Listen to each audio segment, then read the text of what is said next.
అత్యవసర నిధి, రెండవది బీమా, మూడవది పెట్టుబడులు. ఈ మూడిట్లో ఏది మంచిది అంటారు అసలుకి? బ్యాట్స్మెన్ ఉన్నాడు, బట్ హెల్మెట్ లేకుండా గ్రౌండ్ లోకి వస్తాడా? స్పిన్నర్స్కి అయితే వస్తాయి. కోటా సాయిరామ్ గారికి ఎమర్జెన్సీ ఫండ్ ఎంత ఉంది? సార్ నాకు అసలు ఇక్కడి నుంచి ఏం ఇన్కమ్ రాకపోయినా కానీ it will be more than.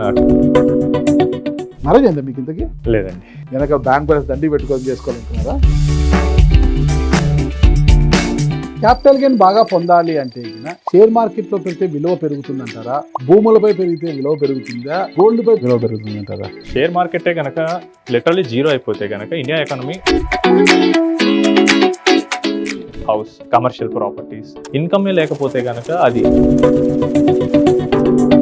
ఒక షేర్ వాల్యూ ఇంత అన్నప్పుడు ఎన్ని షేర్లలో మనం పెట్టుబడి పెడితే ఆ కంపెనీలో మనకు ముఖ్యమైన వాటా వచ్చే అవకాశం ఉంటుందంటారు? సార్ షేర్ మార్కెట్లో మనకి థ్రిల్ వస్తుంది. మీకు ఏంటంటే ఓవర్ నైట్ మీకు ఆ మనీని.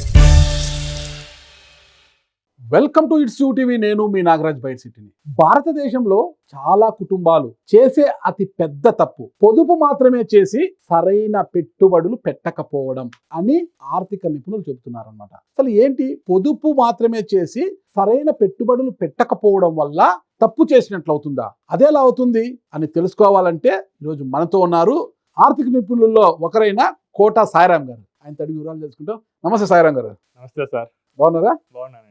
భారతదేశంలో చాలా మంది చేసే అతి పెద్ద తప్పు పొదుపు చేస్తుంటారు. అంటే బ్యాంకులలో సేవింగ్స్ అమౌంట్ ఉంటాయి. బ్యాంకు వాళ్ళు సార్ కొద్దిగా ఎఫ్డీ చేయండి సార్ అని రిక్వెస్ట్ చేస్తే ఎఫ్డీ సరే చేసుకోవాలి, 2 లక్షలు చేసుకో, 10 లక్షలు చేసుకుని ఎఫ్డీ పెట్టే వాళ్ళు ఉన్నారనమాట. అది పొదుపు అంటారు అనమాట. అంటే ఆర్డీలు కట్టుకోవడం, నెల నెల ఆర్డీ కట్టడము, నెలకు 1000 శక్తి ఉన్న మేరకు ఆర్డీలు కడుతుంటారు బ్యాంకులలో కూడా. అది కట్ అయిపోతుంటుంది, లేదా వాళ్ళు అడిగారని ఎఫ్డీ చేయడము. ఇది ఒక పొదుపు మార్గం కిందకి వస్తుంది. అయితే కొంతమంది మాత్రము దాన్నే మీరు సరైన మార్గములో మరో చోట పెట్టుబడులుగా పెడితే అతి ఎక్కువ లాభాలు పొందే అవకాశం ఉంటుంది అనేది ఆర్థిక నిపుణులు చెప్తున్న మాట. ఇది ఎంతవరకు కరెక్ట్ అంటారు? సార్ ప్రెసెంట్ మనలో చాలా మంది చేసేది ఏంటంటే మీరు చెప్పినట్టు సేవింగ్స్ చేస్తున్నారు. ఓకే, డబ్బుని సేవ్ చేయగలుగుతున్నారు కానీ దాన్ని గ్రో చేయలేకపోతున్నారు. ఇప్పుడు ఉదాహరణకు మీరు ఢిల్లీ వెళ్ళాలనుకుంటున్నారు. ఓకే, మనకి డిఫరెంట్ వేస్ ఉన్నాయి. ఫ్లైట్ లో వెళ్ళొచ్చు, కార్ లో వెళ్ళొచ్చు, ట్రైన్ లో వెళ్ళొచ్చు, బస్ లో వెళ్ళొచ్చు, నడుచుకుంటూ కూడా వెళ్ళొచ్చు. ఇప్పుడు నడుచుకుంటా వెళ్తే ఎంత టైం పడుతుంది, అదే మనం ఫ్లైట్ లో వెళ్తే ఎంత టైం పడుతుంది? మనకి టైం అనేది కన్సిడరబుల్ గా తగ్గింది. ఇక్కడ కూడా మనం ఎఫ్డి చేస్తే లేదా మనం ఆర్డీ చేస్తే మనకి ఎంత రిటర్న్ వస్తుంది, మన ఆర్థిక లక్ష్యాలు ఏంటి? ఇప్పుడు నేను రిటైర్మెంట్ కోసం ఒక 2 కోట్ల రూపాయలు క్రియేట్ చేయాలనుకున్నాను కార్పస్. నాకు ఒక 10 ఏళ్ల టైం ఉంది.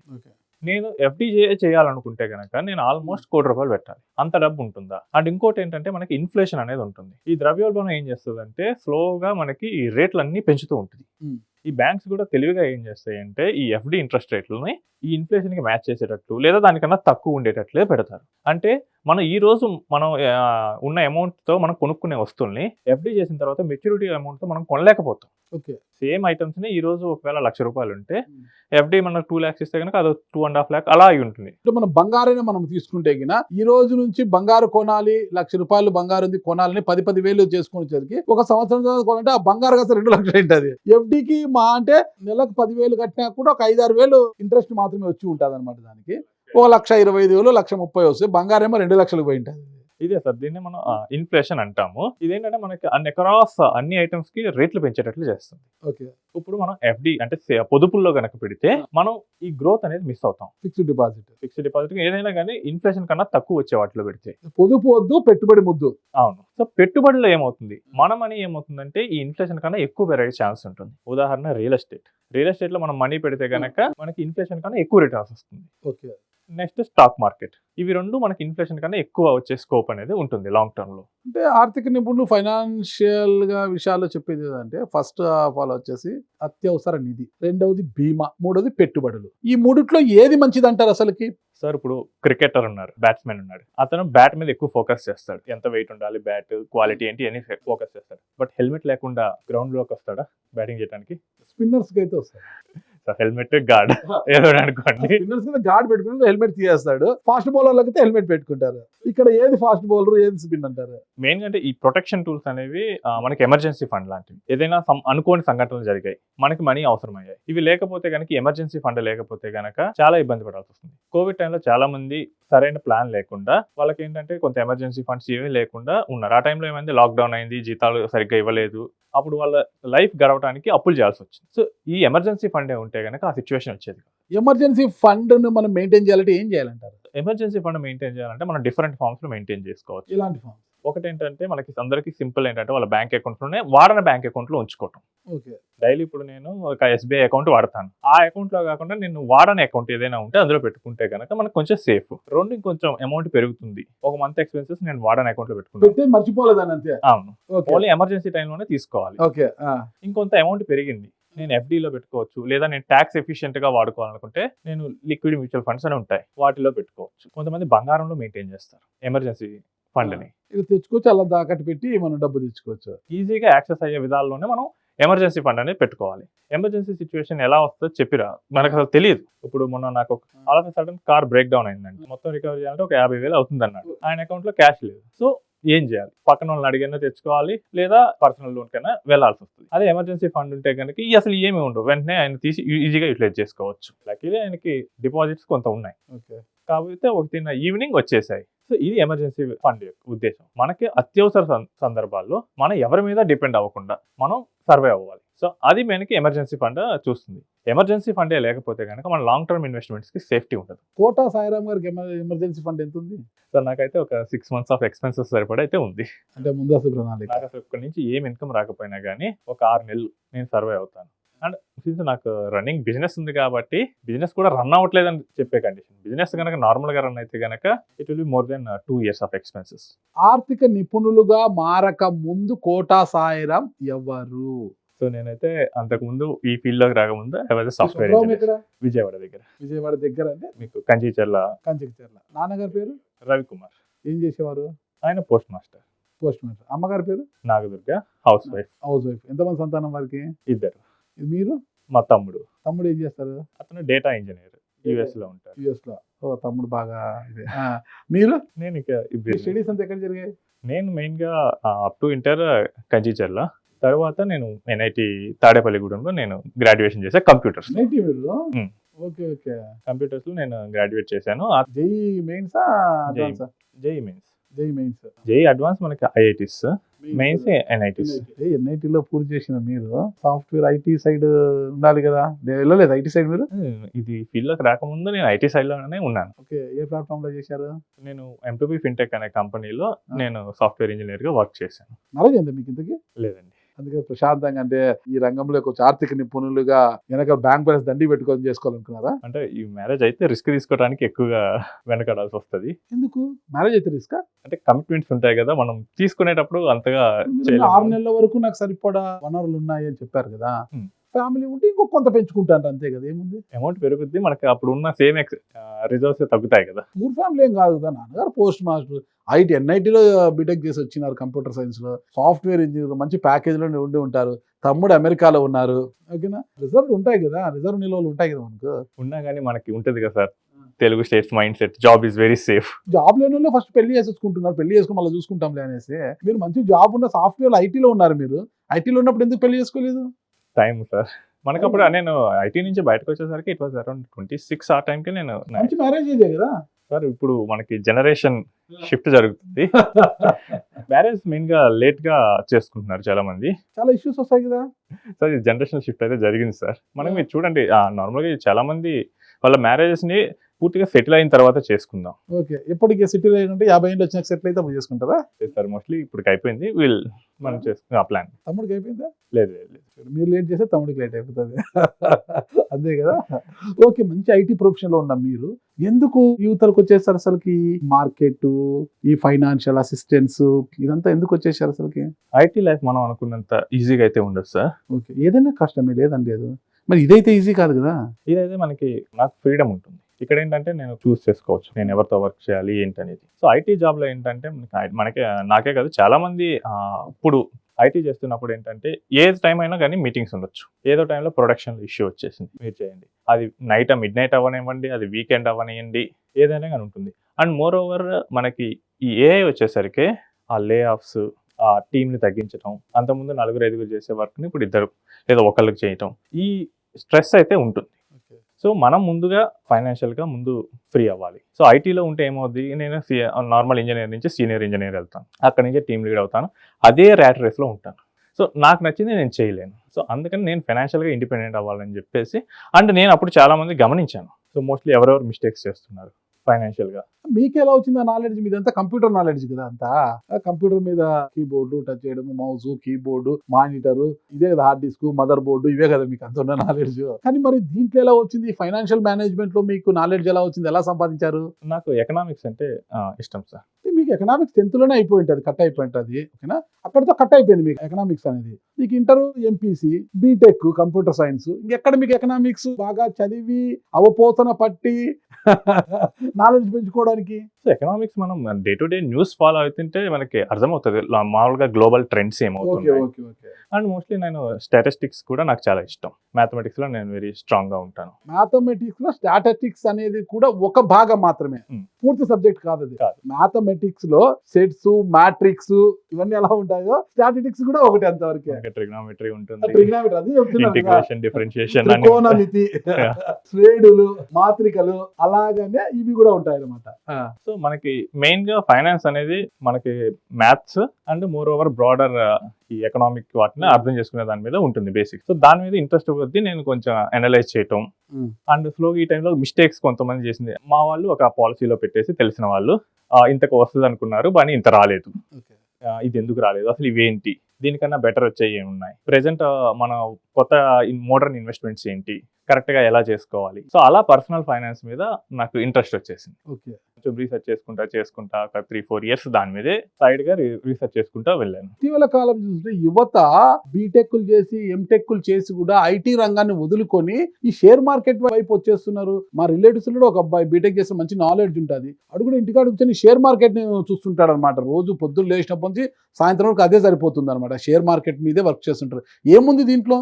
సార్ షేర్ మార్కెట్ లో మనకి థ్రిల్ వస్తుంది. ఇలా మీకు ఏంటంటే ఓవర్ నైట్ మీకు ఆ మనీని పెంచగలవు, అవి అట్ ద సేమ్ టైం తగ్గించగలవు కూడా. సో ఏదైనా కానీ మనకి షార్ట్ స్పాన్ ప్రాఫిట్ వచ్చేటట్టు ఉంటే కనుక హ్యూమన్ నేచర్ ఏంటంటే దానికి అట్రాక్టివ్ అవుతారు. మీకు షేర్ మార్కెటే కాదు, మీరు కావాలంటే చూడండి బెట్టింగ్స్ కూడా ఎక్కువగా యూత్ అట్రాక్ట్ అవుతారు.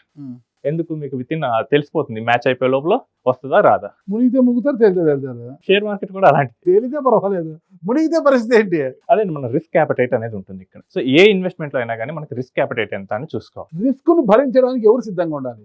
సో రిస్క్ ని భరించేటప్పుడు ఏంటంటే మనకి మెయిన్ గా బ్యాకప్స్ ఏమున్నాయి, రిజర్వ్స్ ఏమున్నాయి, సో దాన్ని బట్టి రిస్క్ ఎంత తీసుకోవాలి, భరించగలనా లేదా అనేది ఉంటుంది. ఉదాహరణకు నేనున్నాను, ఇప్పుడు నా కన్సిడరబుల్ నా ఏజ్ తీసుకొని నాకు ఒకవేళ ఇది బ్యాక్ ఫైర్ అయినా కానీ నేను తిరిగి వెళ్ళగలను ఐటీలోకి. అదే ఒక మా రెస్పాన్సిబిలిటీ పీక్ లో ఉన్న వ్యక్తి, అతను ఇక్కడ మిస్ అయితే కనుక మళ్ళీ తిరిగి సెట్ అవ్వడం కష్టం అయితే కనుక అతను తక్కువ తీసుకోవచ్చు. ఇప్పుడు ఇస్తే స్టాక్ మార్కెట్ లో నేను ఎంత అమౌంట్ ఇన్వెస్ట్ చేయాలి? నేను 1 లక్ష రూపాయలు నాకు పోయినా పర్వాలేదు అనుకుంటే అది పెట్టొచ్చు. అలా కాకుండా నేను ఒక 50 లక్షలు లేకపోతే 1 కోటి రూపాయలు అది కూడా అప్పు చేసి అలా పెడితే గనక డబ్బు పోతుంది. ఇక్కడ ఏమవుతుందంటే స్టాక్ మార్కెట్ ఒక మైండ్ గేమ్. ఇప్పుడు మీరు చాలా మంది స్టాక్ మార్కెట్ లో ఇన్వెస్ట్ చేయరు, ట్రేడ్ చేస్తూ ఉంటారు. అంటే ఈ క్షణం ఇది పెరుగుద్ది లేదా ఇది తగ్గుద్ది. ట్రేడ్ కి ఇన్వెస్ట్మెంట్ కి తేడా ఏంటి? ట్రేడింగ్ అంటే ఏంటంటే మెయిన్ గా వాళ్ళు గెస్ చేస్తారు ఆ వర్క్. ఓకే, సో ఈ ఫలానా స్టాక్ పెరుగుద్ది లేదా ఫలానా స్టాక్ తగ్గుద్ది, అది వాళ్ళు చేసేది ట్రేడింగ్ లో. ఇక్కడ ఏంటంటే నేను ఒక స్టాక్ కొనుక్కుంటాను, ఇది 100 రూపాయలు కొనుక్కున్నాను, ఇది రేపటికల్లా నాకు 105 అయింది. సో 5 రూపాయలు వెంటనే నేను ప్రాఫిట్ చేసుకుంటాను.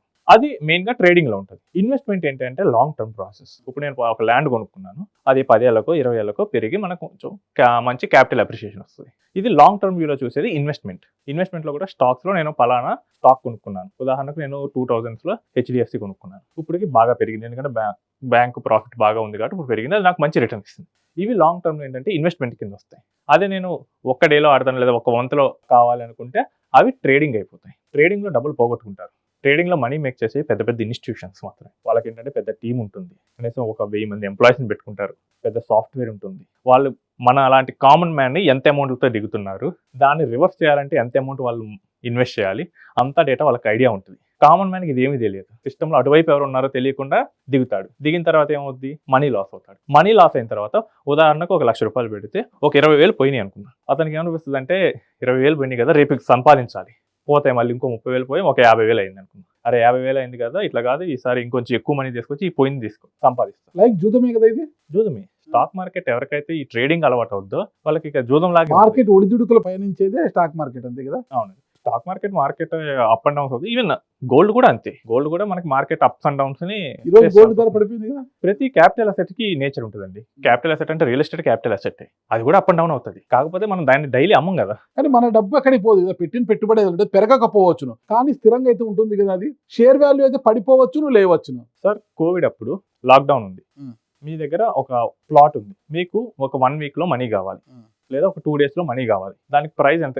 ఇక బయర్ చెప్పిందే కదా, అప్పుడు మీ మనీ సేఫా? కాదు కదా, కాదు, పడిపోయింది కదా. పడిపోయింది. స్టాక్ మార్కెట్ లో సేమ్ అదే ఫీచర్. 2 రోజుల్లో మనకి వెనక్కి వస్తాయి మనీ, ఇమీడియట్ గా వెనక్కి వస్తాయి కాబట్టి మనకు అప్స్ అండ్ డౌన్స్ ఎక్కువగా కనిపిస్తాయి. మీరు కూడా దాన్ని 10 ఏళ్ళు 20 ఏళ్ళ కోసం పెట్టుకోండి, ఖచ్చితంగా పెరుగుద్ది. గోల్డ్ లాగా ట్రీట్ చేయండి, ఖచ్చితంగా పెరుగుతాయి. ఇక్కడ ఏంటంటే చాలా మంది కామన్ మ్యాన్ చేసే మిస్టేక్ ఏంటంటే మైండ్ సెట్ రాంగ్ ఉంటుంది. వీటిని లాంగ్ టర్మ్ ప్రోడక్ట్స్ ని షార్ట్ టర్మ్ కు పెట్టుకుంటారు. సో ఇక్కడ అసలు షేర్ మార్కెట్ ఏంటంటే మనం బిజినెస్ లో ఇన్వెస్ట్ చేస్తున్నాం, ఒక బిజినెస్ లో మనం వాటా తీసుకుంటున్నాం. ఈ ఆలోచన అందరికీ ఉండాలి కదా, ఈ మధుపర్లకు అందరికీ కూడా మొత్తం ఈ ఆలోచన రావాలంటే దాని మీద నాలెడ్జ్ ఉండాలి. వీళ్ళని నడిపించే వాళ్ళు ఎవరు అంటారు అసలుకి? ఇప్పుడు నేను కొన్ని చోట్ల పెట్టుబడి పెట్టాలి, నేను ఎవరిని సంప్రదించాలి?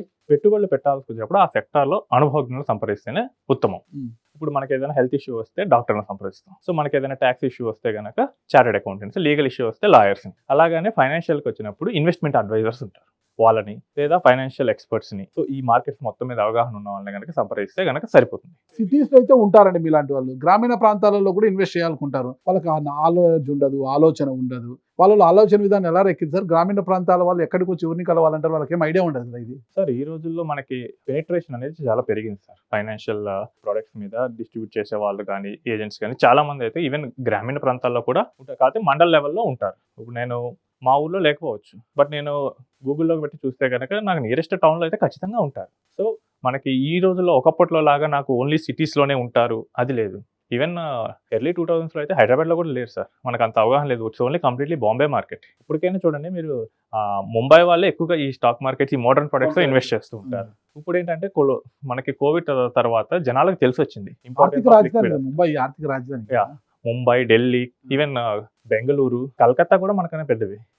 వాళ్ళకి ఇంకా అవేర్నెస్ బాగానే ఉన్నాయి. మన వాళ్ళు ఏంటంటే ట్రెడిషనల్ వేలో వెళ్ళిపోయారు. నేను రియల్ ఎస్టేట్ లో పెట్టుకుంటాను, నేను ఒక ఇన్సూరెన్స్ పాలసీ కట్టుకుంటాను, ఎఫ్డి చేసుకుంటాను, నాకు పెద్ద మనీ సేఫ్ గా ఉంటే చాలు, వాటిలో వెళ్ళిపోయారు. మనీ లాక్ అయిపోతుంది, నీ అవసరానికి ఉపయోగపడట్లేదు, అవి మిస్ అయిపోతున్నారు. ఇప్పుడు ఉన్న వాళ్ళలో భవిష్యత్ అవసరాల దృష్ట్యా పిల్లల చదువు, పెళ్లి, రిటైర్మెంట్ అయిన తర్వాత కావాల్సిన ప్రయోజనాలు, వీటన్నిటిని మనము కరెక్ట్ గా మేనేజ్ చేసుకుంటూ పోవాలంటే ఎటువంటి ఆర్థిక ప్రణాళిక ఉండాలంటారు? సార్ ఫస్ట్ ఏంటంటే ఇన్కమ్ వచ్చిన మొదటి రోజు నుంచే మనం ప్లాన్ చేసుకోవాలి. ఓకే. సో ఇన్కమ్ వచ్చిన మొదటి నుంచే మనకి మెయిన్ గా జీవిత బీమా తీసుకోవాలి. ఎందుకంటే మన మీద డిపెండెన్స్ ఉంటారు, ఏదైనా రిస్క్ జరిగితే కనుక చాలా ప్రాబ్లం అవుతుంది. జీవిత బీమాలో 2 రకాలు ఉంటాయి, టర్మ్ పాలసీ ఉంటుంది, ఎండోమెంట్ ఉంటుంది అనమాట. అంటే ఇక్కడ ఏది బెటర్ అంటారు? టర్మ్ పాలసీ మనకు ఎక్కువ ప్రొటెక్షన్ ఇస్తుంది మనకు, ఈ ఎండోమెంట్ లో ప్రొటెక్షన్ తక్కువ ఉంటుంది మనకు. అప్పుడు కస్టమర్ దేన్ని చూస్ చేసుకోవాలి? సార్ మీరే చెప్పారు, బీమాలో టర్మ్ లో ప్రొటెక్షన్ ఎక్కువ ఉంటుంది. అవును. సో బీమాలో మనం ప్రొటెక్షన్ చూస్తాం మెయిన్ గా. కానీ ఇక్కడ వచ్చేసి 1 month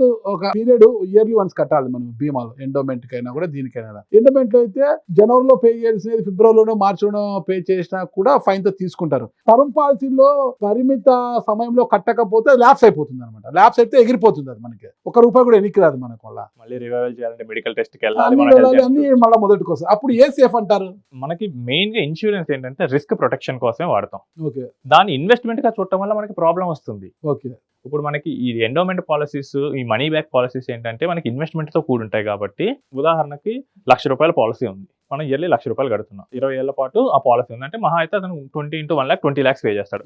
మనకి బేస్ కవరేజ్ కూడా 20 lakhs చేస్తాడు. సో అందులో ఇన్సూరెన్స్ కంపెనీకి ఉండే లాస్ అనేది తక్కువ. అదే మీరు టర్మ్ ఇన్సూరెన్స్ తీసుకోండి, ₹2 కోట్ల పాలసీస్ ఎక్కువ తీసుకుంటున్నారు. ఇప్పుడు ₹1 కోటి, ₹2 కోట్లు కట్టేదేమో 10,000, 20,000, 30,000. సో ఇక్కడేమో రిస్క్ ఎక్కువ ఉంటుంది కాబట్టి ఇన్సూరెన్స్ కంపెనీ ఏదైనా మిస్ అయితే గనక ల్యాప్స్ చేస్తున్నారు, మళ్ళీ మెడికల్ టెస్ట్ అడుగుతున్నారు. ఇక్కడ రిస్క్ తక్కువ ఉంది కాబట్టి కొంచెం నార్మల్ పెనాల్టీ వేసేసుకొని అంత హెల్త్ డిక్లరేషన్ మన దగ్గర తీసుకొని రివైవ్ చేస్తున్నారు ఈ ఎండోమెంట్ లో. బట్ మనం ఇన్సూరెన్స్ అనేది మనకి మెయిన్ గా రిస్క్ ప్రొటెక్షనే మనకి ప్రధానంగా చూసుకోవాలి. అది దాటి మనం మిగతా వాటి మీద చూసుకున్నామంటే మనం మెయిన్ గోల్నే మర్చిపోతాం. ఉదాహరణకు నేను ఇప్పుడు ఒక చెఫ్ ని అపాయింట్ చేసుకోవాలనుకుంటున్నాను, అతనికి వంట వచ్చా రాదా అది ఫస్ట్ నేను చెక్ చేసుకోవాలి, కానీ అతనికి డ్రైవింగ్ వచ్చా, ఇంకేమైనా అదర్ థింగ్స్ వచ్చా, అవి కనుక నేను చెక్ చేసుకుంటే ఏమైంది? ఇప్పుడు ఆరోగ్య బీమా మీద కూడా అందరికి అవగాహన కొంత పెరుగుతుంది అనమాట. అంటే దాహం వేసినప్పుడు బావి తవ్వుకునే కన్నా బావి తవ్వి పెట్టుకుంటే దాహం వేస్తే గుక్కడు నీళ్లు తీసుకుని తాగొచ్చు కదా అనే ఆలోచన చాలా మందికి రాదనమాట.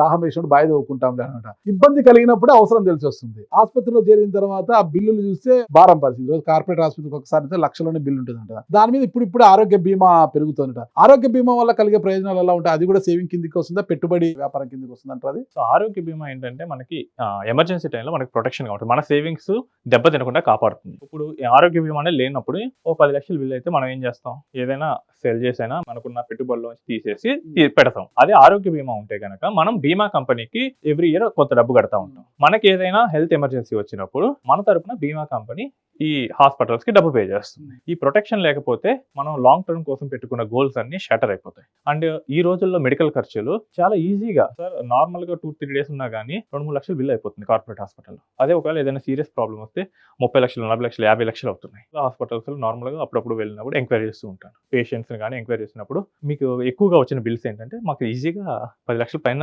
కామన్ గా వస్తున్నాయని చెప్పారు. ఒక కామన్ మ్యాన్ కి single day or 2 days emergency situation అయితే 10 లక్షలు తీసుకురావాలంటే ఎంత కష్టం సార్. సో ఎక్కడి నుంచి తీసుకొస్తాడు? ఈవెన్ కామన్ మ్యానే కాదు, కొంచెం ఒక లెవెల్లో సెటిల్ అయిన వాళ్ళకి కూడా సడన్ గా మీకు 10-15 లక్షలు తీసుకురామంటే ఎక్కడి నుంచి తీసుకొస్తారు? అదే ఈ హెల్త్ ఇన్సూరెన్స్ ఉంటే గనక ఈజీగా బిల్ మొత్తం కంపెనీ కట్టేస్తుంది. ఎంత మొత్తంలో ఇన్సూరెన్స్ ఆరోగ్య బీమా ఉంటే మంచిది అంటారు? సార్ నా ఉద్దేశం ప్రకారం కనీసం ఒక 50 లక్షల నుంచి ₹1,00,00,000 తీసుకోవాలి. ఓకే. ఆరోగ్యంగా ఉన్నప్పుడు మనం ఆలోచిస్తాం చాలా మంది. బట్ లేనప్పుడు ఏంటి పరిస్థితి? అసలు మీకు మెడికల్ కాస్ట్ ఎలా పెరుగుతుందో చెప్తాను. 2015లో మీకు నీ రీప్లేస్మెంట్ ఈ సర్జరీ కాస్ట్ అరౌండ్ 1.5 lakh లేదా బాగా వెళ్తే 2 lakhs ఉంది.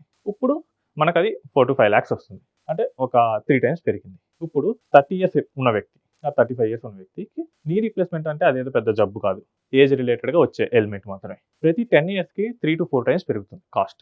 ఇదే విధంగా వెళ్తే గనక ఒక 20 years తర్వాత నీ రీప్లేస్మెంట్ కి 50 లక్షలు ఖర్చు అవుతుంది. నమ్ముతారా సార్? 50 లక్షలు మీ నీ రీప్లేస్మెంట్. అంటే ఈ పొదుపు అయితే మంచిది అంటారు ఆరోగ్య బీమా. ఆరోగ్య బీమా ఖచ్చితంగా మంచిది. ఎందుకంటే మీరు తీసుకునే ₹1,00,00,000 పాలసీ తీసుకున్నారు అనుకోండి, ఇలాంటి నార్మల్ ఎలిమెంట్స్ కే మనకి హెల్త్ లో ఇన్ఫ్లేషన్ అనేది చాలా ఎక్కువ ఉంది, 14-15% ఉంటుంది. అందుకే ఆరోగ్య బీమా అందరికి. అందుకే ఆరోగ్య బీమా ఉంటే కనుక పూల్ ఆఫ్ పీపుల్ నుంచి మనకు కలెక్ట్ చేసి మనకు పే చేస్తారు. కొంతమంది ఈసారి గమనిస్తున్నాం ఒకసారి ఆర్థిక అవగాహన, ఆర్థిక ప్రణాళిక సరిగ్గా ఉండదు, ఆర్థిక అవగాహన కూడా సరిగ్గా ఉండదు. ఫ్రెండ్స్ చెప్పారనో, బంధువులు చెప్పారనో ముందుకు వెళ్ళి షేర్లు కొనడము, పెట్టుబడులు పెట్టడం ఇలాంటి చేస్తుండట. పెట్టిన తర్వాత నష్టపోతుంటారు. అంటే ఎక్కడ పెట్టుబడి పెట్టాలి, ఎక్కడ పెడితే మనము గ్రోత్ అవుతాము, మన మార్కెట్ వాల్యూ బాగుంటుంది తెలుసుకోకుండా ఫ్రెండ్ చెప్పాడని ఎక్కడో ఒకసారి పెట్టుబడులు పెట్టి షేర్లలో పెట్టేస్తున్నారు, పూర్తిగా నష్టపోతున్నారు అనమాట. నష్టపోయిన తర్వాత వాడు చెప్పాడు పెట్టాను, వీళ్ళు చెప్పారు నేను పెట్టానని నిందిస్తుంటారు అనమాట. అలాంటి వారికి మీరు ఇచ్చే సూచన ఏంటి అసలు?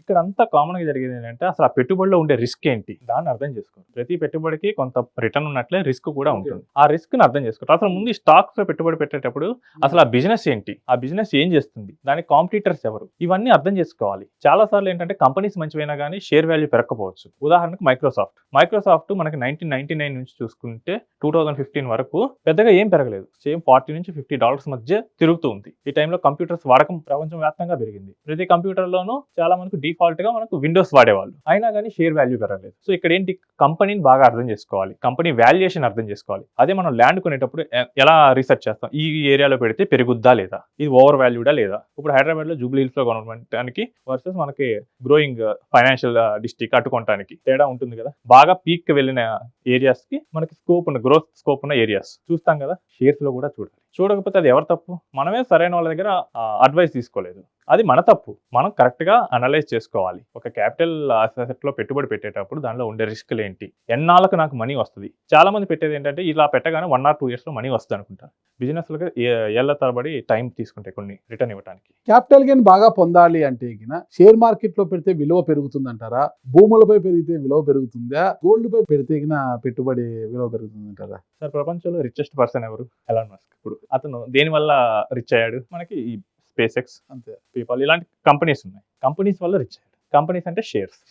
అంతేగాని ల్యాండ్స్ వల్ల రిచ్ అయిన వాళ్ళు చాలా తక్కువ మంది ఉంటారు. ఏ బిజినెస్ మ్యాన్ అయినా కానీ మనకి రిచెస్ట్ వాళ్ళందరం చూసుకుంటే వాళ్ళకి ఏదో ఒక బిజినెస్ ఉంటుంది. ఇండియాలో కూడా చూసుకోండి, Adani, Ambani, they have businesses. So equities మనకి ఎక్కువ గ్రోత్ ఇస్తుంది. ఏ షేర్ ఎలా ఉందని ఎలా తెలుసుకోవాలంటారు? సో అది కంప్లీట్ గా ఎక్స్పర్ట్ సబ్జెక్ట్ అయిపోతుంది సార్. మీరు చూస్ చేస్తారు అలాంటివన్నీ? మేము కానీ లేకపోతే అంత కాస్ట్ డైరెక్ట్ గా అడ్వైజర్ హైర్ చేసుకోలేనప్పుడు ఒక మ్యూచువల్ ఫండ్ పోర్ట్ఫోలియోస్ కానీ మేనేజ్డ్ పోర్ట్ఫోలియోస్ సెలెక్ట్ చేసుకొని అక్కడి నుంచి కూడా ఇన్వెస్ట్ చేసుకోవచ్చు. ఇప్పుడు నార్మల్ గా ఒక షేర్ మార్కెట్ ఇన్వెస్ట్ చేయాలంటే కనుక డైరెక్ట్ గా షేర్స్ అనలైజ్ చేయాలి. ఈ కంపెనీ షేర్స్ ఎలా పెరుగుతున్నాయి, దీనికి కాంపిటీటర్స్ ఎవరు, గ్రోత్ ఎంత ఉంటుంది, ఈ మేనేజ్మెంట్ కరెక్టా కాదా. చాలా మంది మేనేజ్మెంట్ ని పట్టించుకోరు. మేనేజ్మెంట్ ఫ్రాడ్ మేనేజ్మెంట్ అయితే కనుక డబ్బులు పోతాయి. సత్యం కంప్యూటర్స్ డబ్బులు పోయాయి అండ్ మొన్న రాజేష్ ఎక్స్పోర్ట్స్ 90% వాల్యూ పడిపోయింది 2023 నుంచి. సో కంపెనీ మేనేజ్మెంట్ కూడా మనం చూసుకోవాలి. సో ఇదంతా నేను చేయగలనా, చూసుకోవాలి. నేను చేయలేనప్పుడు నా తరపున తక్కువ కాస్ట్‌కి ఎవరైనా చేస్తారా? సో, ఉదాహరణకు మనకి మ్యూచువల్ ఫండ్స్ ఉంటాయి. ఇవేంటంటే ఒక ప్రొఫెషనల్ ఫండ్ మేనేజ్మెంట్ టీమ్ ఉంటుంది. ప్రతి బ్యాంక్‌కి ఆల్మోస్ట్ మ్యూచువల్ ఫండ్స్ ఈ రోజుల్లో ఉన్నాయి. అండ్ వీళ్ళు ఏం చేస్తారంటే ఒక టీమ్‌ని హైర్ చేసుకుంటారు. వీళ్ళు ఈ వర్క్ అంతా చేసి పెడతారు. అసలు ముందు ఎకానమీ ఎలా ఉంది? గవర్నమెంట్ పాలసీస్ ఏంటి? పాలసీస్ తగ్గట్టు ఎటువంటి కంపెనీస్‌లో ఇన్వెస్ట్ చేయాలి? అండ్ ఆ సెక్టార్స్‌లో ఉండే కాంపిటీటర్స్ ఎవరు? పెద్ద కంపెనీస్ ఎవరు? ఒకవేళ న్యూ ఏజ్‌గా టెక్నాలజీస్ ఎవరైనా వస్తున్నారా? అలాంటి వాటిలో వీళ్ళు ఇన్వెస్ట్ చేస్తూ ఉంటారు. సో, మనకి డైరెక్ట్‌గా తెలియనప్పుడు ఇలాంటి రూట్ ద్వారా కూడా మనం వెళ్ళొచ్చు. ఇప్పుడు ప్రభుత్వాలు కూడా అదే చేసిన 2005 తర్వాత కేంద్రంలో కావచ్చు, రాష్ట్రంలో కూడా ఉద్యోగాలు వచ్చిన వారికి ఓల్డ్ పెన్షన్ తీసేసి కొత్త పెన్షన్ తీసుకొచ్చారు కదా, కాంట్రిబ్యూటరీ పెన్షన్ ప్లాన్ అనేసి తీసుకొచ్చారు. వాళ్ళు కూడా వీళ్ళ జీతాల్లో కట్ చేసిన మొత్తానంతా షేర్ మార్కెట్ లోనే పెడుతున్నారంట కదా. షేర్ మార్కెట్ ఏమైనా వాళ్ళని ముంచొచ్చు, తేల్చొచ్చు కదా. షేర్ మార్కెటే గనక లిటరల్లీ జీరో అయిపోతే గనక ఇండియా ఎకానమీ పడిపోయినట్లే. షేర్ మార్కెట్ గ్రో అవుతుందంటే ఏంటంటే మనకి ఎకానమీ ట్రెండ్స్ అది ముందుగానే ప్రిడిక్ట్ చేస్తూ ఉంటుంది. మన వాల్యూ అంతా అమెరికా డాలర్ని బట్టి పోతుంటది కదా. మన రూపాయి విలువ పడ్డము లేయడం అనేది అంతా అమెరికా డాలర్ని బట్టి పోతుంటది కదా. మనకి ప్రపంచవ్యాప్తంగా చూసుకుంటే డాలర్ ఇస్ ద కరెన్సీ ఎక్కడైనా అక్రాస్ ద వరల్డ్ యాక్సెప్ట్ అయ్యేది. సో మనకి డాలర్కి అయితే ఆ రిలేషన్ ఉంటుంది. మనకు మెయిన్గా ఇండియన్ చూసుకుంటే ఇండియాలో కంపెనీస్ పెరుగుతున్నాయా, మన శాలరీస్ పెరుగుతున్నాయా? ఇప్పుడు షేర్ మార్కెటే కనుక పడిపోతే ఏం జరుగుతుంది అంటే షేర్ మార్కెట్ అసలు పడిపోయినట్టు కంపెనీస్ ప్రాఫిట్లు రావట్లేదు. కంపెనీస్ ప్రాఫిట్లు రాకపోతే రివర్స్ లో ఎంప్లాయీస్ కి జీతాలు ఉండవు. ఇవి లేకపోతే ఇక ఇది ఒక విషవలయం లాగా ఎకానమీ మొత్తాన్ని ఎఫెక్ట్ చేస్తుంది. బట్ ఇక్కడ జరుగుతుంది ఏంటి? 2005లో ఒక కామన్ మ్యాన్ కి హైదరాబాద్ లో యావరేజ్ శాలరీ ఎంత, ఇప్పుడు ఎంత పెరిగింది కదా. అతను అప్పుడు స్పెండ్ చేసేది ఎంత, ఇప్పుడు ఎంత పెరుగుతుంది కదా. మనకి India is developing country sir. ఇప్పుడు అంటే నాలెడ్జ్ ఎకానమీ రన్ అవుతుంది. సో ఒకప్పుడు అంటే కనుక మీకు ఎర్లీ స్వాతంత్రం వచ్చిన స్టార్టింగ్ లో మనకి ల్యాండ్ ఉన్న వాళ్ళదే ఎక్కువ రాజ్యం, ఎందుకంటే అప్పుడు అగ్రికల్చర్ ఓరియంటెడ్. తర్వాత మనకి ఏంటంటే ఈ ప్రొడక్షన్ వచ్చేసి మ్యానుఫ్యాక్చరింగ్, అక్కడ ఏంటంటే డబ్బు ఎక్కువ ఉన్న వాళ్ళు దే కెన్ ఇన్వెస్ట్. ఇప్పుడు ఏంటంటే నాలెడ్జ్ ఎకానమీ వచ్చేసింది. ఇక్కడ ఏంటంటే ఎవరికి నాలెడ్జ్ ఉంటే వాళ్ళు they can do some creative works and earn money. ఇప్పుడు నాకు కోడింగ్ నాలెడ్జ్ ఉంది, నేను ఇక్కడ ఇండియాలో వర్క్ చేయగలను, లేదా కాంటే అమెరికాలో ఒక క్లయింట్కి వర్క్ చేయగలను, లేదా పోయి యూకేలో వర్క్ చేయగలను. ఇక్కడ ఆపడానికి ఎవరు లేరు. మనకి sky is the limit. So ఇప్పుడు నాలెడ్జ్ ఎకానమీలో ఉన్నాం. సో నాలెడ్జ్ ఎకానమీలో ఉన్నప్పుడు డౌన్ అయిపోవడం కంప్లీట్గా ఇలాంటివి జరగవు. మనకి ఎంతో కొంత అప్ అండ్ డౌన్ అయితే ఉంటుంది. అది ప్రతి సెక్టార్లోనూ ఉంటుంది. రియల్ ఎస్టేట్లోనూ ఉంటుంది, గోల్డ్లోనూ ఉంటుంది, సిల్వర్లో ఉంటుంది. మన జీవితం మీదే మనకు భరోసా లేదు అంటే దాని మీద ఎలా ఉంటుంది అంటే అదే అంతే కదా. ఆప్టిమిస్టిక్ గా ఉండాలి సార్. ఖచ్చితంగా పెరుగుతాం. ఒక ఆలోచనతో, ఒక క్రమ పద్ధతిగా, ముందు చూపుతో ముందుకు పోవాలంటారు. అవును. మనం ఉదాహరణగా నేను జాబ్ చేసినప్పుడు నేను ఎలా బెటర్ అవ్వగలను నా రంగంలో, అది నా చేతిలో ఉంటుంది. సో నేను ఇప్పుడు అప్ స్కిల్ అవడానికి ఏంటి, ఇప్పుడు ప్రెసెంట్ వస్తున్న టెక్నాలజీ ట్రెండ్స్ ఏంటి, అది నేను చేయగలను. సో దీన్ని నేను కరెక్ట్గా చేసుకుంటే కనుక మిగతా అంతా నాకు అనుకూలంగా వస్తుంది. ఇది నేను చేయకుండా ఉంటే కనుక మనం ఇక మిగతా దాని మీద నిందిస్తూ ఉంటే కనుక ఏం యూజ్ ఉంటుంది. షేర్ మార్కెట్ పైన ఏ ప్రభావం ఏమైనా ఉంటుందంటారా? ఆర్టిఫిషియల్ ఇంటెలిజెంట్ ప్రభావం ఏమైనా ఉంటుంది? ఈ రోజు చూసుకుంటే మనకి ఐటీ కంపెనీస్ ఆల్మోస్ట్ 5% పడ్డాయి. షేర్ మార్కెట్ మీద ఖచ్చితంగా ఏ ప్రభావం ఉంటుంది. అందులో షేర్ మార్కెట్ లో కూడా మనం చూసుకుంటే ఈ ఐటీ మీద ఎక్కువ ఉంటుంది. ఎందుకంటే మనకి ఇండెక్స్ అంటాము. ఇండెక్స్ అంటే కనుక మనకి top 50 companies Nifty index, top 50 companies యొక్క యావరేజ్ వాల్యూ నిఫ్టీలో ఉంటుంది. సో ఈ టాప్ 50 కంపెనీస్ లో ఖచ్చితంగా మనకి ఐటీ రిలేటెడ్ ఉంటాయి, టీసీఎస్ ఇలాంటివి. సో ఏం చేస్తుందంటే గనక అంతకుముందు నార్మల్గా ఒక ఏదైనా సాఫ్ట్వేర్ని డెవలప్ చేయాలంటే కనుక ఒక 10 మంది కలిసి ఒక ప్రోగ్రామ్ రాసేవాళ్ళు, దాన్ని వాళ్ళు మెయింటైన్ చేసేవాళ్ళు, డెవలప్ చేసేవాళ్ళు. ఇప్పుడు ఇదే పనిని ఈజీగా చేస్తుంది. అంతకుముందు 10 మంది చేసేది ఇప్పుడు ఒకళ్ళిద్దరు చేయగలుగుతున్నారు. మన ఇండియన్ సాఫ్ట్వేర్ ఇండస్ట్రీ ఎలా డెవలప్ అయిందంటే మనం మెయిన్గా కన్సల్టింగ్ అండ్ అక్కడి నుంచి అవుట్ సోర్సింగ్ తీసుకుంటున్నాం ఇక్కడికి. ఇప్పుడు అదే ఏఐ చేయగలుగుతాం. అందుకనే మెయిన్గా మనకి ఐటీ ఇండస్ట్రీస్ ఎఫెక్ట్ అవుతున్నాయి. మనకి హైబ్రిడ్ ఫండ్స్, హైబ్రిడ్ మనీ వచ్చాయి కదా మనకు, అంటే షేర్స్ లో పెట్టుబడి పెట్టడము, బాండ్లు కొనుగోలు చేయడము, ఇది ఎలా ఉంటుందంటారు అసలుకి? హైబ్రిడ్ అనేది ఒక పెట్టుబడి స్ట్రాటజీ సార్.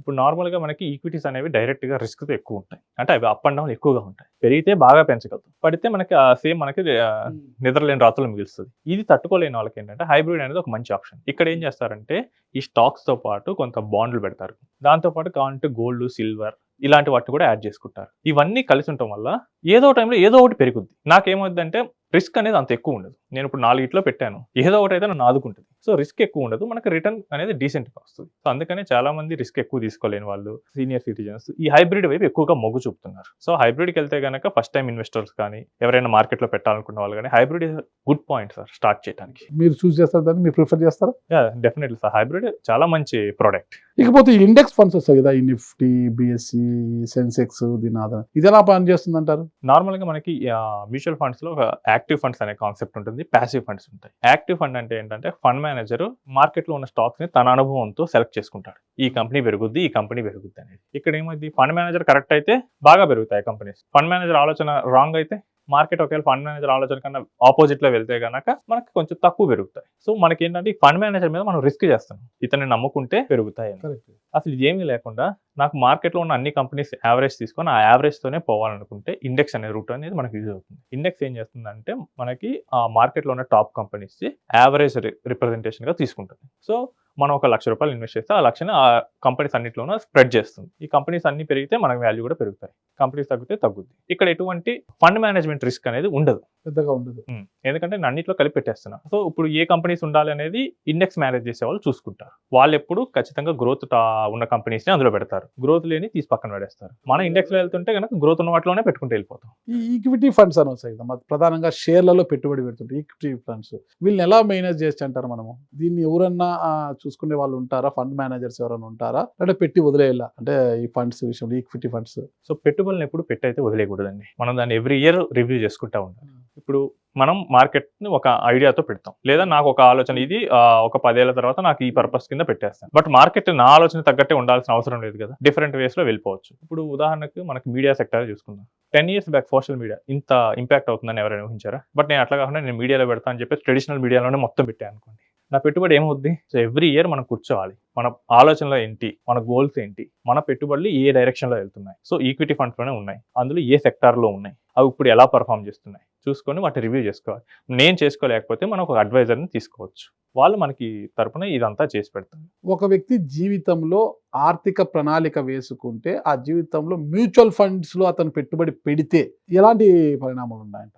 మ్యూచువల్ ఫండ్ అంటే మ్యూచువల్ ఫండ్ ద్వారా మనం పెట్టుబడి పెడతాం. మ్యూచువల్ ఫండ్ అనేది మీ ప్రొడక్ట్ కాదు, వే ఆఫ్ ఇన్వెస్టింగ్. ఇక్కడ మ్యూచువల్ ఫండ్ ద్వారా మనం గోల్డ్ లో పెట్టుబడి పెట్టచ్చు, మ్యూచువల్ ఫండ్ ద్వారా రియల్ ఎస్టేట్ లో పెట్టుబడి పెట్టచ్చు, మ్యూచువల్ ఫండ్ ద్వారా మనం స్టాక్స్ లో పెట్టచ్చు, బాండ్స్ లో పెట్టుబడి పెట్టచ్చు. మ్యూచువల్ ఫండ్ ఏంటంటే మనకి సింపుల్ గా మనకి విత్ ఇన్ ఫోన్ యాక్సెస్ లోనే మనం ఇన్వెస్ట్ చేసే కన్వీనియంట్ అనేది ఇస్తుంది. సో ఇప్పుడు అంటే మన టెక్నాలజీ మారిపోయింది అండ్ మన జనరేషన్స్ చేంజ్ అయ్యాయి. ఒకప్పటిలాగా లాంగ్ పేపర్స్ ఫిల్ చేసేసి చెక్స్ ఇచ్చేసి ఇట్లా లేదు, ఈజీగా సింపుల్ గా ఫోన్ లో కూర్చొని ఇన్వెస్ట్ చేయొచ్చు. దానికి సింపుల్ గా స్టార్టింగ్ అండ్ కన్వీనియంట్ పాయింట్ అనేది మ్యూచువల్ ఫండ్. మనకి ఇన్వెస్ట్ చేసే వాళ్ళకి, ఇన్వెస్ట్మెంట్ కొంచెం హెవీగా చేసే వాళ్ళకి మ్యూచువల్ ఫండ్ దాటి ఇంకా చాలా ప్రొడక్ట్స్ ఉంటాయి. పోర్ట్ఫోలియో మేనేజ్మెంట్ అనేది, next alternate investment funds, startup funds, ఇలాంటివి చాలా ఉన్నాయి. కానీ కామన్ మ్యాన్ కి స్టార్టింగ్ పాయింట్ మ్యూచువల్ ఫండ్ చాలా బాగుంటుంది. వీళ్ళకి ఏంటంటే ఈక్విటీ ఫండ్స్ ఏంటి, అసలు ఈక్విటీ మార్కెట్ ఎలా ఉంటుంది, ఫైనాన్షియల్ మార్కెట్ ఎలా ఉంటుంది, వాళ్ళకి ఒక టేస్ట్ అనేది మ్యూచువల్ ఫండ్ ఇస్తుంది. తరచుగా వినిపిస్తున్నమాట systematic investment plan, SIP.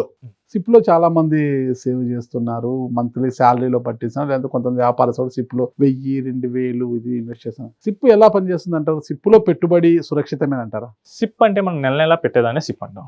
Mutual fund లో నెలకి ప్రతి నెల నేను ఇంత అమౌంట్ ఇన్వెస్ట్ చేస్తాను మ్యూచువల్ ఫండ్ కంపెనీకి మనం కమిట్మెంట్ ఇస్తున్నాం. సో అది సిప్.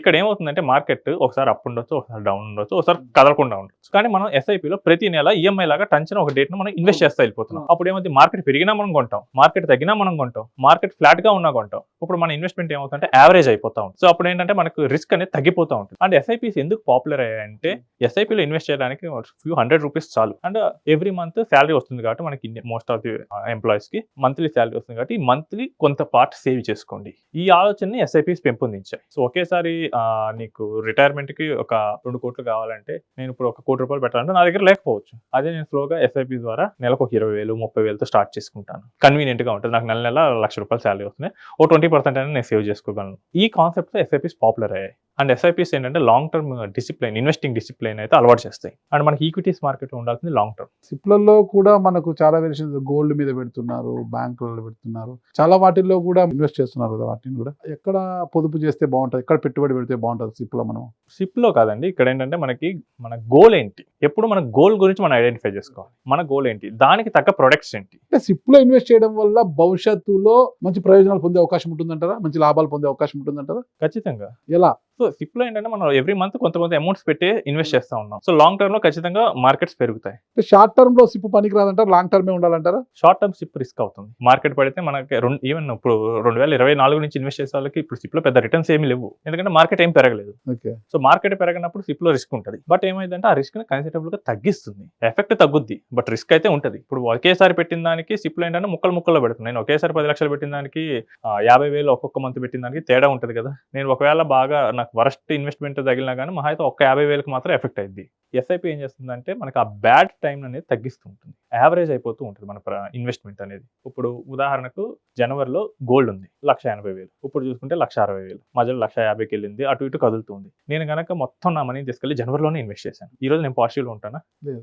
అలా కాకుండా నెలకు ₹1,00,000 ఇన్వెస్ట్ చేసుకుంటే నా లాస్ తగ్గుద్ది. ఎస్ఐపి కూడా అది మనకేంటంటే ఆ మార్కెట్ హైని క్యాచ్ చేసే ఛాన్సెస్ తగ్గిస్తుంది. ఎప్పుడైతే మనకు అండర్లయింగ్ మార్కెట్స్ పెరుగుతాయో అప్పుడు ఎస్ఐపిస్ మనకి రిటర్న్ జనరేట్ చేస్తాయి. ఉదాహరణకు మీరు ఎస్ఐపిస్లో నెలకి ఒక ₹10,000 చొప్పున ఇన్వెస్ట్ చేస్తున్నారు, ఒక 5 ఏళ్ళు ఇన్వెస్ట్ చేశారు అనుకుందాం. నెలకు ఒక 10,000 అంటే 5 ఏళ్ళకి ఒక 6,00,000 ఇన్వెస్ట్ చేస్తారు. మీకు గ్రోత్ ఒక 12% వచ్చినా కానీ నెలకు 10,000, ఓకే, 2 lakhs ప్రాఫిట్ వస్తుంది, అంటే 8 lakhs. బట్ అదే మీరు ఇంకొక 5 years కంటిన్యూ చేశారు, ఇక్కడ మీకు కాంపౌండింగ్ ఇంట్రెస్ట్ అనేది స్టార్ట్ అవుతూ ఉంటుంది. 10 yearsకి మీరు 12 lakhs ఇన్వెస్ట్ చేస్తారు, గ్రోత్ కూడా ఆల్మోస్ట్ ఇంకొక 12 lakhs వరకు వస్తుంది. అంటే ఫస్ట్ 5 yearsకి ప్రాఫిట్ 2 lakhs, తర్వాత ఇంకా పెరిగింది. 12 lakhs. సో ఈ లాంగ్ టర్మ్ కాంపౌండింగ్కి మనకి ఎస్ఐపిస్ ద్వారా మనం స్టార్ట్ చేసుకోవచ్చు. నిర్దిష్ట పరిమితి ఎంత పెట్టుకుంటే బాగుంటుంది? సిప్ లో మనకు మీ నిర్దిష్ట 5 ఏళ్ళు, 10 ఏళ్ళు, 20 ఏళ్ళు ఎంత పరిమితి పెట్టుకే బాగుంటుంది? కాల పరిమితి జనరల్గా మనకి కంటికి కనిపించేంత ప్రాఫిట్లు రావాలంటే కనుక 10 ఏళ్ళ పైనే ఉండాలి, 10 ఏళ్ళ పైన ఉండాలి. లేదా మీరు ఎక్కువ అమౌంట్ పెట్టాలి.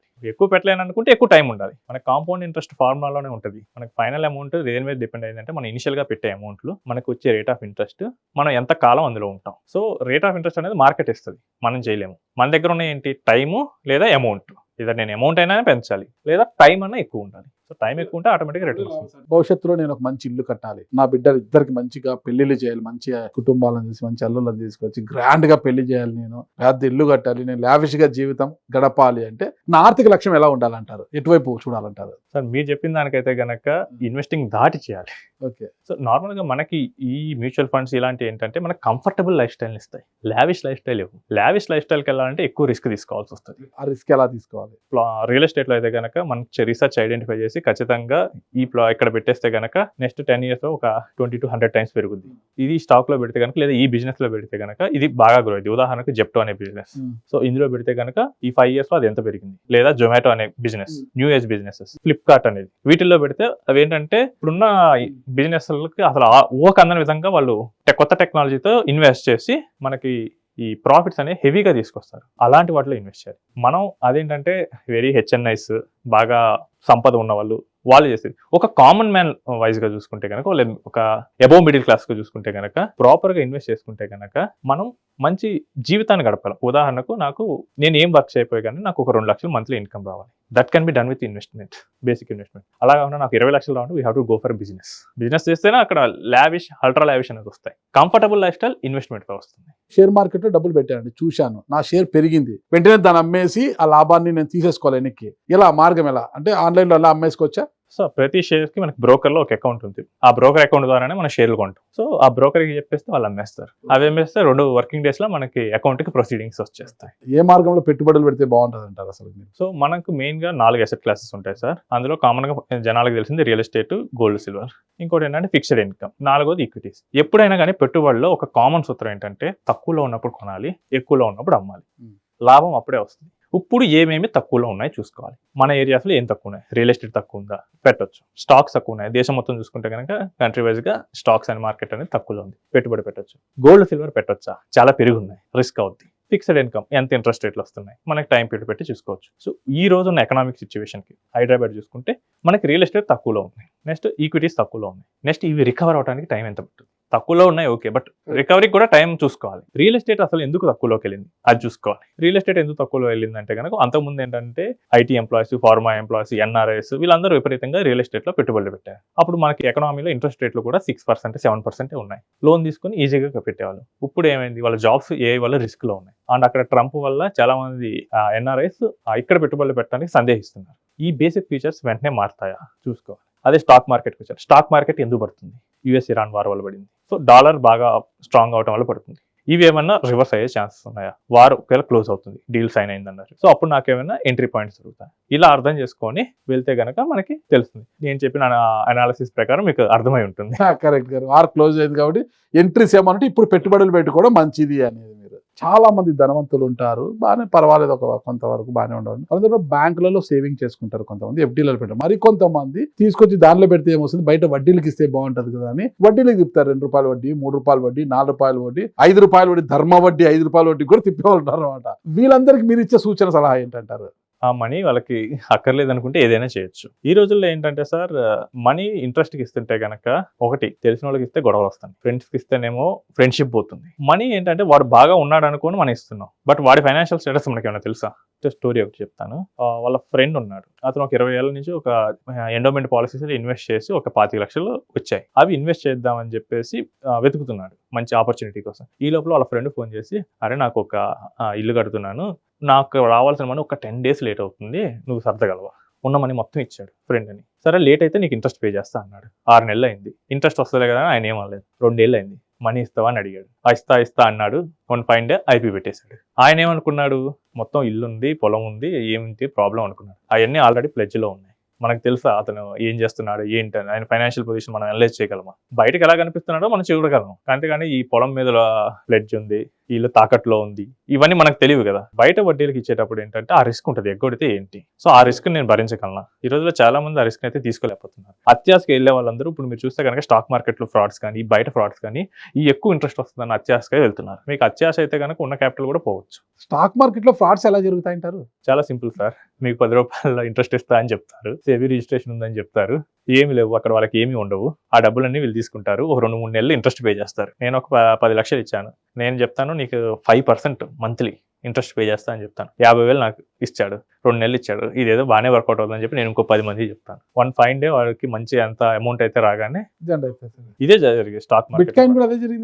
బిట్ కాయిన్ ఏంటంటే అది మనకి టెక్నికల్ రీజన్స్ ఉంటాయి. బిట్ కాయిన్ డిమాండ్ అనేది కావాలని గవర్నమెంట్స్ తగ్గిస్తున్నాయి. ఎందుకంటే ఏ కంట్రీకైనా కానీ ఎకానమీకి పవర్ వాళ్ళ కరెన్సీ, ఆ కరెన్సీ పవర్ను వాళ్ళు కోల్పోవాలనుకోరు. బిట్ కాయిన్ ఏంటంటే ఎవరికి ఆధిపత్యం ఉండదు, అది సాఫ్ట్వేర్ లో వర్క్ అవుతూ ఉంటుంది. ఇక్కడ ఏంటంటే వెరిఫైయింగ్ అనేది ఇండిపెండెంట్ గా నెట్వర్క్స్ అనేవి వెరిఫై చేస్తూ ఉంటాయి. సో మీ దగ్గర బిట్ కాయిన్ అన్నది తెలియదు, మీరు ఎవరికి ఇచ్చేసినా అది తెలియదు, బట్ కరెన్సీని ట్రాక్ చేయొచ్చు. ఇప్పుడు మీ అకౌంట్ లోంచి నా అకౌంట్కి వచ్చింది, ఆ పాత్ ఉంటుంది ఆడిట్ కి, బట్ బిట్ కాయిన్ లో అదేం ఉండదు. సో ఇప్పుడు మీరు మనీని ఎవరికో ఇచ్చేశారు, మీరు ఈజీగా ట్యాక్స్ కట్టకుండా తప్పించుకోవచ్చు. సో అందుకనే బిట్ కాయిన్స్ ని కంట్రీస్ జనరల్ గా ఎంకరేజ్ చేయట్లేదు. ఈవెన్ మన కంట్రీస్ లో కూడా బిట్ కాయిన్ కాదు, ఎనీ క్రిప్టో కరెన్సీ యూసేజ్ ని వాళ్ళు డిస్కరేజ్ చేస్తున్నారు. ఒకవేళ దాని మీద ఏదైనా గెయిన్స్ వస్తే కనుక చాలా ఎక్కువ ట్యాక్స్ చేస్తున్నారు. ఇప్పుడు మనకి షేర్ మార్కెట్లలో పెట్టుబడులు పెట్టడం వల్ల, మ్యూచువల్ ఫండ్స్ లో పెట్టుబడులు పెట్టడం వల్ల, సిప్ లో పెట్టడం, ఇన్కమ్ ట్యాక్స్ నుంచి ఎలా మనం ఉపశమనం పొందే అవకాశం ఉంటుంది? ఇన్కమ్ ట్యాక్స్ ఏంటంటే మనకి ఎఫ్డీతో పోల్చుకుంటే మనకి ఈ ఈక్విటీ ప్రొడక్ట్స్ కానీ ఈ మార్కెట్ లింక్డ్ ప్రొడక్ట్స్ లో మనకి తక్కువ ఉంటుంది. ఉదాహరణకు మనకి ఎఫ్డి,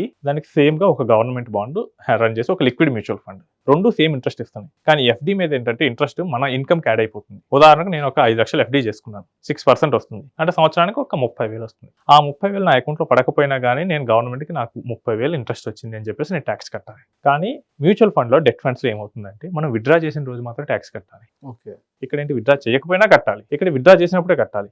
ఇంకోటి ఏంటంటే ఈక్విటీ ఫండ్స్ ఉంటాయి. ఈక్విటీ ఫండ్స్కి ఏంటంటే మీ ఇన్కమ్ తో సంబంధం లేదు, 12.5% flat rate long term gain అయితే, షార్ట్ టర్మ్ అయితే 20%. సో మీకు లాంగ్ టర్మ్ లో ప్రాఫిట్లు వచ్చాయి, 12.5% కట్టొచ్చు. దానికి కూడా కొంత ఎగ్జామ్షన్స్ ఇచ్చారు. ఈక్విటీ వాటాలు ఎలా ఉంటాయంటారు? అదే ఈక్విటీకి ఏంటంటే లాంగ్ టర్మ్ ఉంటే 12.5%. అందులో కూడా ఇంకేదైనా క్యాపిటల్ అసెట్ లో లాస్ వస్తే ఇక్కడ మనం సెట్ చేసుకోవచ్చు. నాకు రియల్ ఎస్టేట్ లో లాస్ వచ్చింది, ఇక్కడ నేను సెట్ చేసుకోవచ్చు. నాకు గోల్డ్ లో లాస్ వచ్చింది, ఇక్కడ నేను సెట్ చేసుకోవచ్చు. అండ్ ఇంకా బెనిఫిట్ ఏమి ఇచ్చారంటే ఈ క్యాపిటల్ ఈక్విటీస్ వాటి వల్ల ఒక గెయిన్ వచ్చింది, దాన్ని నేను ఏదైనా రియల్ ఎస్టేట్ లో అదే హౌస్ కొన్నాను, నాకు క్యాపిటల్ ట్యాక్స్ ఎగ్జామ్షన్ అనేది ఉంటుంది. కాకపోతే ఓన్లీ 2 houses కి మాత్రం ఈ సెక్షన్ వాడుకోవచ్చు. ఒకటి ఏంటంటే ఉన్న అన్ని ట్యాక్స్లో కలిసి చాలా తక్కువ ఉంటుంది సార్ ఈక్విటీ.